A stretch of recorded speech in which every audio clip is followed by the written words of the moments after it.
We are almost at Paris 2024 Paralympic go time, with the wheelchair PTWC athletes getting the racing underway on Sunday the 1st of September at 8:15am, followed by the PTS2 and 3 athletes an hour later, visually impaired starting at noon, and all closing out with the PTS4 and 5 athletes. We caught up with Britain's Lauren Steadman, USA's Mohamed Lahna and Grace Norman, Paris, ahead of the action to get their thoughts on the Seine swim and what it will take to win gold.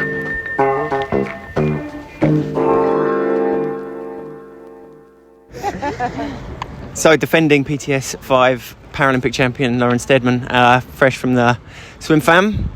Everything you expected from the unexpected? Yeah, I didn't get to do it in any of the test events last year, so I kind of had coming from Portsmouth, swimming in the Solent, there's a big current there, so I kind of know how to swim in a current. It was more refreshing than I thought it was going to be. I've been expecting some nappies in my face and some bad stuff, but no, actually it was really good. It is choppy across the bottom half, and also then you gotta hug the side to get all the way back. But I think although we're Paralympic sport, it's great to be able to add a little challenge in there.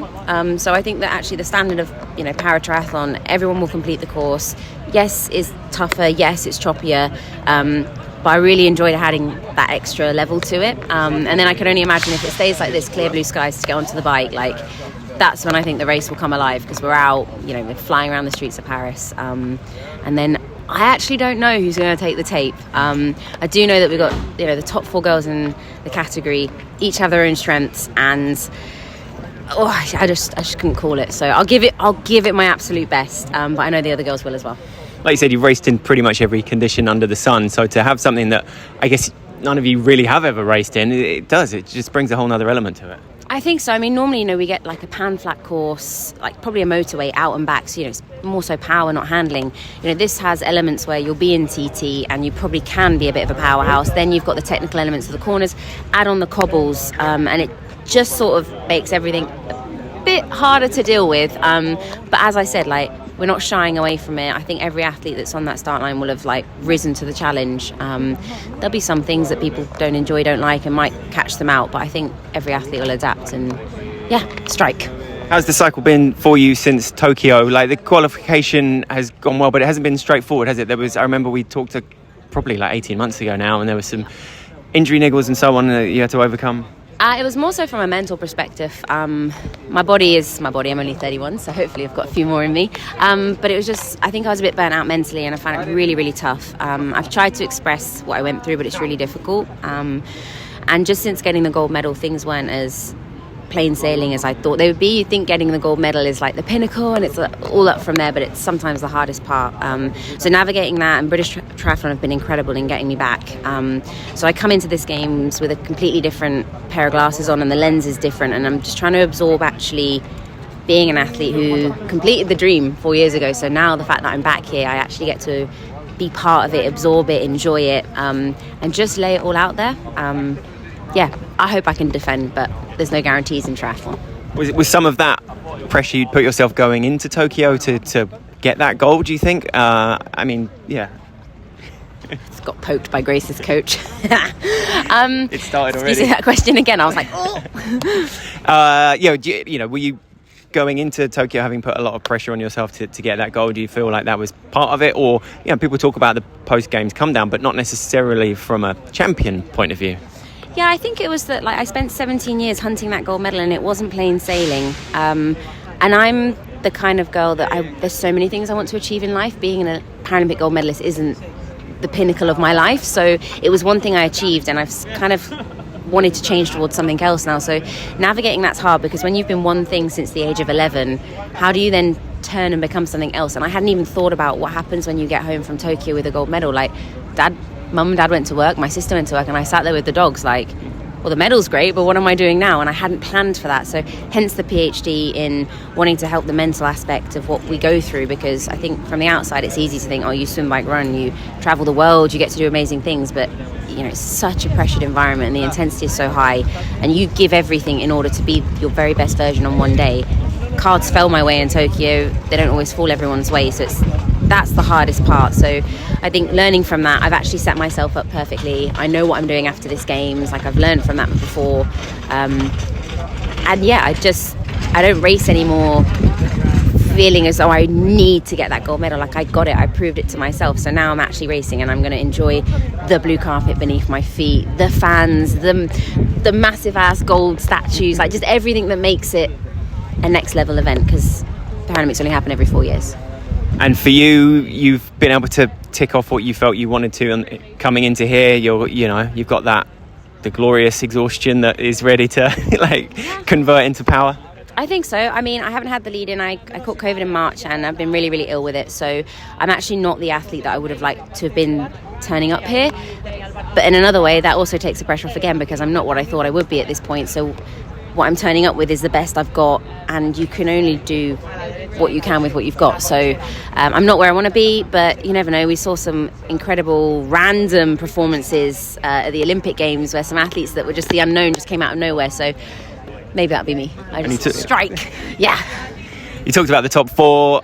You guys all know each other so well, and that just adds even more fuel to the fire, right, in many ways? I think it does. I mean, me and Claire have known each other since I was 13, and we went to school together. Me and Grace have got pretty good friendship since Tokyo, and I've trained with her this year. Camille kind of keeps herself to herself a little bit, being all the way up in the Canada areas that are snowy. I mean, it's quite impressive to be a triathlete. But yeah, what I can see is when I came into paratriathlon, I was winning by 3 or 4 minutes. 10 years ago, 7 years ago, now it's we don't know who's going to take the tape. So everyone's managed to pull up, swim, bike and run to a similar standard, and actually it comes down to tactics, and it's not that person's got 2 minute lead, they're going to win. It's actually there's only 10 seconds between them, which way is it going to go? And to me that just showcases that actually parasport's moving in the direction where the top girls are the best in the world. And we're about to put it on a massive stage here. It's going to be something, isn't it? Yeah, and I think lots of people have lots of fans and family and friends, so actually when you're going around, that's one of the best parts about Paralympics. Even in Rio, there wasn't a break in the barrier. There were so many people cheering, and they didn't really care where you were from. They were just woo, GB, it didn't matter. So I think that'll be exciting. And we've got a lot of newbies on our team. So actually, a couple of them were in the food hall the first night, and it was Christmas Day for them. They just didn't know what to do. They were so yeah, I'm going to get my... Lauren Steadman, thanks very much. Get the bike. Yeah, thanks so much. Good luck, Lauren. Take care. So yeah, with Mohamed Lahna on the edge of the Seine on the pontoon, just on the swim fam, and testing looked so easy on the way out and so difficult on the way back.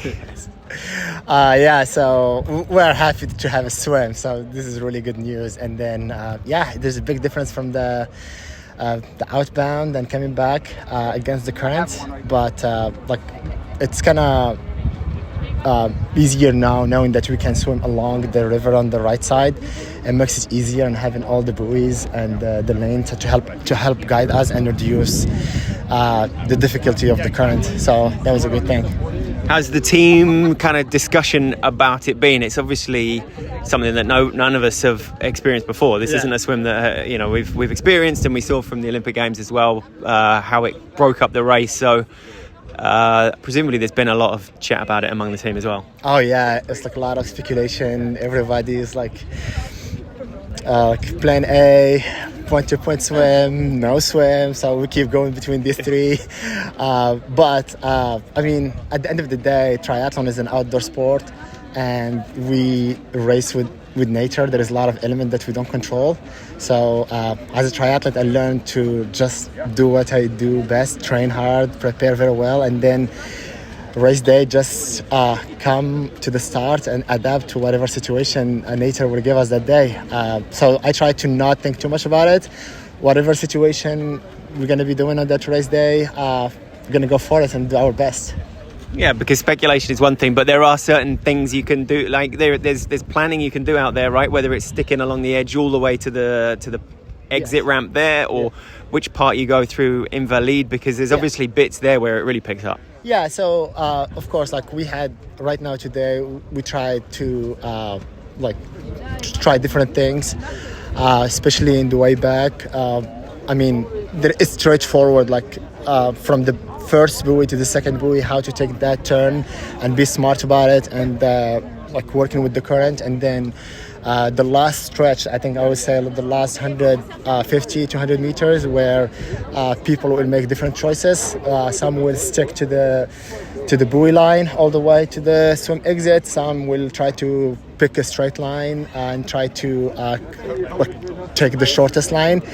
This is where confidence, if you are a strong swimmer and want to take that, or like you want to play it safe, everyone's going to make decisions. I think we still have like 2 more swim, and then we're going to make a decision. I know teams right now are like calculating, doing both options and seeing which one is faster. And it also comes to the athlete. We are not at the same level in swimming. Some, they have the confidence, they can kick, they can overcome the current. Some are not. So yeah, every athlete is different, and every athlete need to make the right decision for themselves. Yeah. And taking that turn when you've got athletes around you, not just taking it at your own pace during a swim familiarisation, right? That's going to be a whole different ball game. Yes. Yeah, for me, I tried to do the same effort like I did last year when we did the swim familiarisation, and compare a little bit the time. It's really, this swim is very unique. Give us an idea of the out and back like times then. Oh, it's like it takes us like 3:30 to 4 minutes out, and this is like a medium effort, and then coming back is like 8-9 minutes. So yeah, it's a big difference. And just the sensation, physical sensation when you did exit, how were the arms? I mean, I would not, to be honest with you, I'm very happy that we have a swim, so I'm enjoying this. And I mean, being here, a couple months ago, people were talking there is no swim at duathlon, so being able to swim, it's a big win already for the organization, for the World Triathlon Team, for the city of Paris. I know it's very hard, a lot of work being done to make the swim happen, and I try to enjoy it and cherish this moment here. And we're not here just to talk about the swim. This is your third games. Yes. Is Rio to Tokyo to Paris. Yeah. Paralympics takes you to some pretty great places. Yeah. Oh my God. Yeah. It's so funny because I was born in Casablanca, Morocco. I grew up there, and until I was 25 years old, I never traveled anywhere in the world. And all of a sudden, I start triathlon, and I went everywhere around the world. I'm so happy, so grateful to have this opportunity to race from small races in Morocco, Africa, Europe, to global stage, to the Paralympics. This is the third time. And it's a super competitive category. Your category, like, you know, to get on that podium is going to take everything. But these are the stages on which to bring out the A game. I mean, I was last week I was going through my first run time in a triathlon, World Triathlon. And I remember my first run was like around 26 minutes for the 5K. And now we are like running 19, high 18. So bringing triathlon to the Paralympic Games helped improve the sport. Every cycle, it's more competitive. And you have to work really, really hard and work more on the details. Every aspect is swim, transition, bike transition, and run. And if you add to the element of equipment that we have in the para sports, like you need to be very diligent with every piece of equipment that you have to make the best out of the race and optimize all the aspects of it. I was born with a birth defect called PFFD. So I'm missing the hip socket, the hip joint, missing the femur. So it's a little bit more complicated than an amputation, because I have to use my ischium to run. Right. I don't have like the structure bone to help me run. But I have to go around that. But again, that's a whole other thing that to learn and to get better and like that. Yeah. So exactly. the prosthesis is. Yeah, with parasport, we have to. Like some people, we have to customize their wetsuit. On the bike, we have different adaptation for our bike equipment. And on the run for us, it's even more, we have to do a lot of testing on the socket. What kind of blade we're going to use, what kind of stiffness of the blade. We have to work very hard to fine tune those elements for the pace that we're gonna race on race day. Brilliant. Thanks. I'll let you on. Cheers. Thank you. Thank you so much. Grace Norman, Rio 2016 champion, silver medalist in Tokyo, and just fresh from the first day of swim familiarizations. Good to get that first taste of what's out there. How did you find it?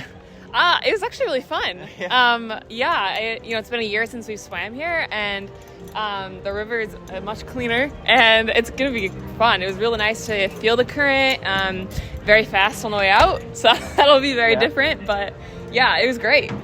Visibly, it's a lot less than it was during the Olympics, but still there's obviously parts, it's not consistent throughout the whole course either, right? So which bits did you find particularly kind of taxing, and where it was picking up most? Was it coming back through the invalid or around the buoys? The buoys were very different than you expect. You expect to take a 90, and it's not quite a 90. You just got to keep going and going and going. And the bridge is a bit interesting as well. There's some heavier currents there, which can be fun to play with, but it can be a little more taxing. And then coming back to that ramp, it's a case of obviously sticking to the side. There were some people kind of cutting in earlier, some taking it as far along the edge as possible, and it looked like, both, I guess, testing out basically at the moment, isn't it? Right, yeah, it's whatever you think is the shortest line with the current, could be on the day as well. It's very interesting to see how it feels on both ends, even around the other buoys. If you take a 90, if you take a 180, it's going to be fun swim tactics. And for you, the build up to here has been good. It looks like, I've been following you on social media, obviously. It looks like you've been having a good time, but there's a lot of hard work going on in there as well. It's been coming together well. You feeling strong coming in? Yes, feeling very strong coming in. Really excited to hopefully do full triathlon here, as we got a duathlon last year. But I'm excited. Third games experiences are always amazing. So I'm excited just to see how fast I can go on the day. Thanks very much. Thank you. Cheers, Grace.